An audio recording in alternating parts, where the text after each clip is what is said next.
Hello everyone, this is Nisha Tiwari. Welcome to my another vlog. आज सुबह सुबह मेरे हस्बैंड का फ़ोन आया कि वो कल आ रहे हैं। पता नहीं उनकी बातें सुन के तो मुझे इतनी खुशी हुई, तो पता नहीं इतने दिनों बाद आज मैं थोड़ा सा रेडी हुई। फिर अपने बाल बनाए। बाल बनाते समय मुझे अचानक से फ़ील हुआ कि मेरे सर में ना दर्द हो रहा है। तो जब मुझे याद आया कि दर्द क्यों हो रहा है तो मुझे रियलाइज़ हुआ कि कल बाल्टी नीचे रख रही थी और जैसे मैं अब उठी तो नल से ना मेरे सर में लग गई थी बड़ी तेज़। तो उस समय तो पता नहीं लगा, लेकिन बाद में मुझे एहसास हुआ कि उसी का दर्द हो रहा है। फाइनली बाल बात के मैं हो गई रेडी, अपने आप को निहारा शीशे में और मैं आ गई मंदिर में। मंदिर में आने के बाद सबसे पहले मैंने लाइट जलाई और वेट टिश्यूज़ से मंदिर की सफाई करी। मैं हमेशा वेट टिश्यूज़ से ही मंदिर को क्लीन करती हूँ, क्योंकि एक तो थोड़ा सा खुशबू भी रहता है और अच्छे से साफ़ हो जाता है। उसके बाद मैंने लड्डू गोपाल जी को नहलाया।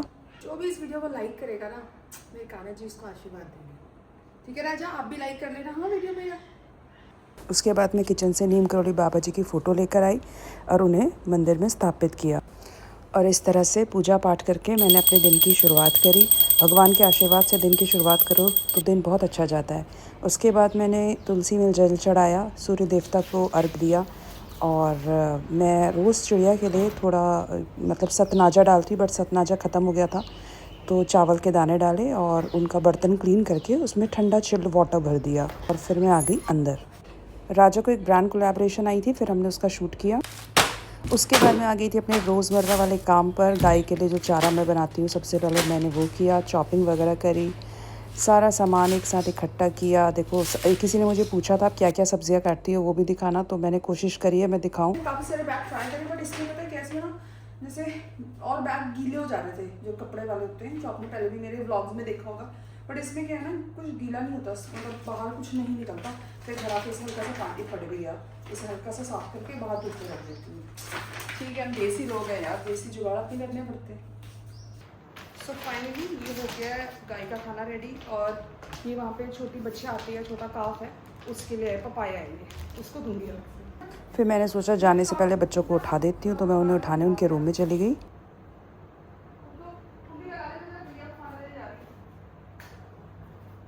उसके बाद मैं निकल गई अपने पूरे दिन के सबसे फेवरेट काम। जय श्री राम, जय हनुमान। आज पता नहीं कोई भी गाय वहाँ पर नहीं थी, और देखो मेरा फ़ोन अपने आप ही घूम गया और मुझे पता भी नहीं चला। शुक्र है कि नीचे नहीं गिरा, नीचे गिरता तो आज तो इसका काम हो ही जाना था। फाइनली गाय के लिए चारा रख कर मैं घर वापस आ गई। आज राजा को पहली बार इथिया से ब्रांड कोलैबोरेशन आई है, हमने इसका वीडियो शूट करा है, इसके इंस्टाग्राम पेज पर डालेंगे। मैं इसका इंस्टाग्राम पेज कमेंट बॉक्स में मैं पिन कर दूंगी या नीचे लिख दूंगी, तो आप लोग जाना और इसकी बहुत सारी वीडियोज़ है वहाँ पे, वो ज़रूर देख लो और फॉलो ज़रूर करना।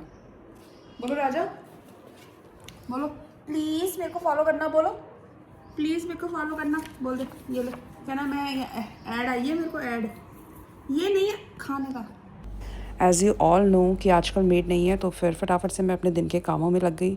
सारा बिस्तर वगैरह सेट करा, कंबल तय करे। एसी ब्लैंकेट है तो रात को एसी चलाती हूँ तो ले लेती हूँ। बाकी काम डस्टिंग वगैरह करी, साफ़ सफाई करी और फाइनली मैं झाड़ू लेकर आई। और मैंने सोचा कि चलो लगे हाथों झाड़ा बोल रही हूँ, झाड़ू वगैरह लगा ली जाए। पर राजा बैठा था यहाँ से, राजा हिलने का नाम नहीं ले रहा था। टॉय से राजा को एक अलग लेवल का अटैचमेंट है। इसके पूरे इसने अंदर के अस्थि पंजर सब ढीले कर दिए, पर मैं कल से फेंक रही थी, कूड़े में था, ये भाग कर गया, कूड़े से इसको उठा के लाया। अभी ये सोया है, मैं इसको फेंक देती हूँ कि इसकी नज़र पड़ेगी ना, फिर दोबारा लेने आ जाएगा। राजा उठो यहाँ से, उठो।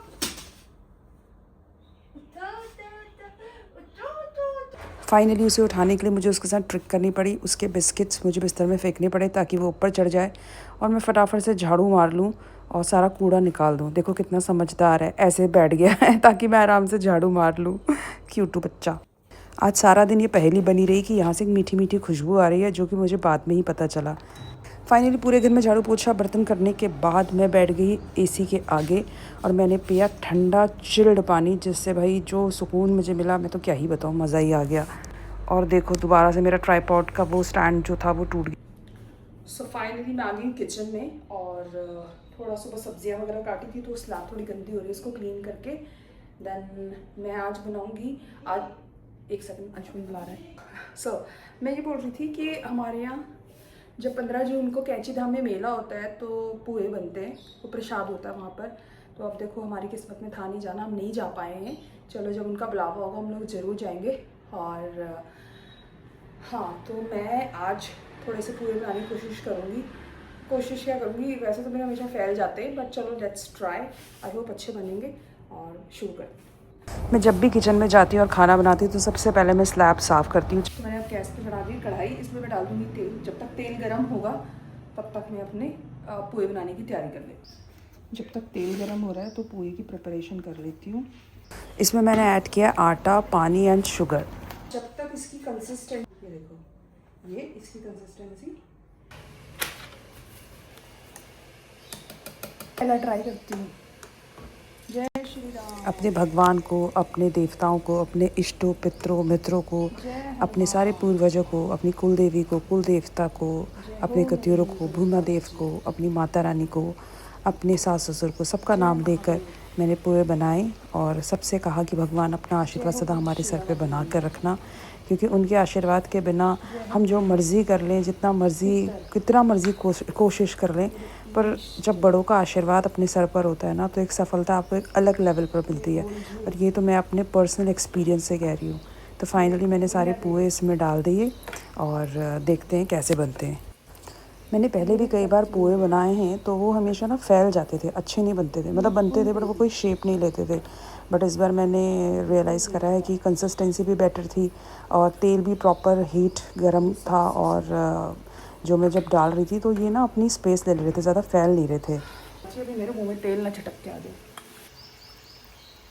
साथ के साथ मैं पोहा भी बना रही हूँ ताकि बच्चे बस ब्रेकफास्ट यही कर लें। बेटी कह रही है पोहा खाना है, तो मैंने कहा सारे यही खा लेंगे, फिर दोबारा से वैसे ही डाल दो। दूध तो अच्छे रहे हैं ना।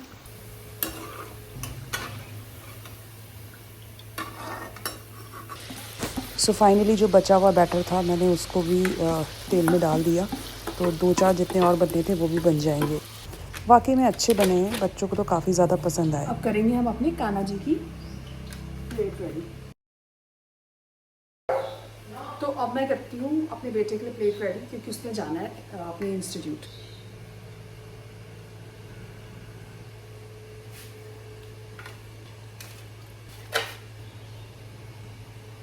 सो मेरे बच्चे की प्लेट रेडी हो गई है, मैं उसको देख के आती हूँ एंड उसके बाद फिर और काम निपटाते हैं और आपसे फटाफट से दोबारा मिलती हूँ। उसके बाद मैंने अपना ब्रेकफास्ट भी लिया और एसी चला के मैं बैठ गई इसी के सामने। सो मेरी मील में है पोहा और दही, पोहे और मेरा प्रोटीन।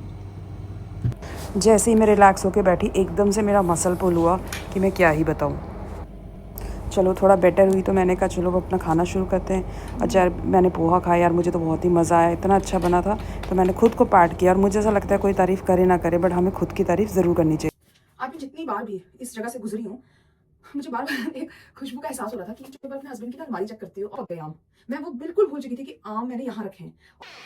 सो गाइस अब हम जा रहे हैं किचन में। मुझे लग रहा था कि हरे हरे ही रहेंगे बट ये काफ़ी अच्छे पक गए। फिर आम को वॉश करने के बाद हमने उसे काटा और उसके बाद सबसे पहले मंदिर में चढ़ाया, फिर लड्डू गोपाल जी को भोग लगाया। फिर मैं और राजा आ गए रूम में और यार क्या ही आम था, मज़ा ही आ गया। खा के और आम खा के जो नींद का खुमार आता है वो तो मैं क्या ही बताऊँ, वो तो आप सबको पता ही होगा। अब मैं थोड़ी देर सो जाती हूँ। 1 घंटा सोने के बाद मैं किचन में आ गई। तो गाइस अभी मैं दूध गर्म करने रखा है, अब थोड़ी देर बाद मैं बनाऊंगी चाय और अब मैं साथ के साथ दूध देती हूँ आटा। अब जितनी देर में चाय पकेगी मेरी अच्छे से तब तक मैं दूध देती हूँ आटा, क्योंकि फिर हो जाएगी लेट, क्योंकि मुझे वर्कआउट भी करना है एंड फिर टाइम नहीं होता शाम को। सो जितनी देर में चाय बन रही थी उतनी देर में मैंने गूंद लिया आटा और आटे को ढकने के बाद मैंने फटाफट से धो लिए थे बर्तन, क्योंकि मेरी एक आदत है जो मर्ज़ी हो जाए मैं बर्तन साथ के साथ धोती रहती हूँ, अदरवाइज़ इतना ढेर लग जाता है तो बड़ा आलस आता है। सो फाइनली मैं अपनी चाय लेके रूम में आ गई। सो मैंने इसमें यूज़ किया है आर्टिफिशियल स्वीटनर थोड़ा सा, क्योंकि इट्स बीन सो लॉन्ग मैं चाय में चीनी डाल के नहीं पीती, और क्योंकि मीठा तो वैसे अब डाइट वाइट करते हो तो मीठा वैसे ही कम हो जाता, मीठा तो वैसे ही कम होना चाहिए। चलो चाय पीते फिर मिलते हैं। बाहर बहुत अच्छी हवा चल रही थी तो मैं राजा को लेके बाहर आ गई और फिर मैंने स्टार्ट करी शाम के खाने की प्रिपरेशन। प्याज काटना मेरे लिए एक बहुत ही बड़ा टास्क है, बट मैंने एक नया तरीका ढूंढा है जिससे बिल्कुल आंखों में आंसू नहीं आते। उसके बाद मुझे याद आया कि मैंने प्लांट्स को पानी देना था, तो फाइनली मैं अपने प्लांट्स को पानी देने के लिए आ गई। ऑलरेडी मेरे प्लांट्स ना 2 बार सूख गए हैं, तो इस बार मुझे मालू भैया ने बोला है कि आपने हफ्ते में 1 बार पानी इनको देना है और जैसे मैं बता रहा हूँ वैसे देना है। पर मुझे लगता है मैंने थोड़ा ज़्यादा ही पानी दे दिया। थोड़ी देर बाद सारे गमलों से नीचे पानी पूरा बह के फ्लोर पे आ गया था और मुझे फिर सारे घर में पोछा मारना पड़ा 2-3 बार, क्योंकि वो मिट्टी वाला पानी था तो सारा गंदा हो गया था। फिर हम आए राजा को वो घूमी घूमी कराने। हेलो राजा, राजा चलो हेलो बोलो, व्लॉग में देखो, हाय कह दो हाय। ओके गाइस, व्लॉग को यहीं एंड करते हैं आज। Thank you so much, bye. So ये था मेरा आज का व्लॉग, मिलते कल।